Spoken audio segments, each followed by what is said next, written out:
Hello everyone, welcome back to my YouTube channel. ఇక్కడ వచ్చేసి మేమైతే దీపదానం అయితే చేసాము. దానికంటే ముందు ఏమేం చేసామో చూసేయండి. కార్తీక పౌర్ణమి రోజు చిన్న కోనేట్లో ఇలా దీపం అయితే చేసి వదిలేసాము.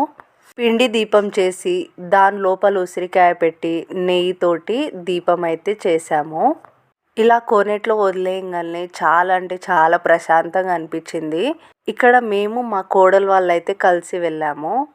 ఈ ప్లేస్ ఎక్కడ అనుకుంటారా? గుండాలలో చాలా చాలా బాగుంటుంది. అక్కడ శివుని టెంపుల్. ఇక్కడ శివుడి టెంపుల్ అయితే చాలా పవర్ఫుల్. లాస్ట్ టైం వెళ్ళాము మేము, మళ్ళీ ఈసారి కార్తీక పౌర్ణమి రోజు మళ్ళీ వెళ్ళాము. ఇక్కడ కోనేట్లో దీపం వదిలేయంగానే మనం మైండ్ అంతా ఎంత రిలాక్స్ అనిపిస్తుందో. మేమైతే కార్తీక మాసంలో మార్నింగే లేచి పూజలు చేసి ఇంట్లోనే దీపం పెట్టుకొని ఇక 10 o'clock అయితే బయలుదేరాము. ఎందుకంటే ఇక్కడైతే ఫుల్ వర్షము కల్వకుర్తి సైడ్. చిన్న పిల్లలు ఉన్నారు కదా, అందుకనే లేట్గా అయితే వెళ్ళాము. బైక్ మీద అంత దూరం వెళ్ళాలన్నా ఇబ్బందే కదా.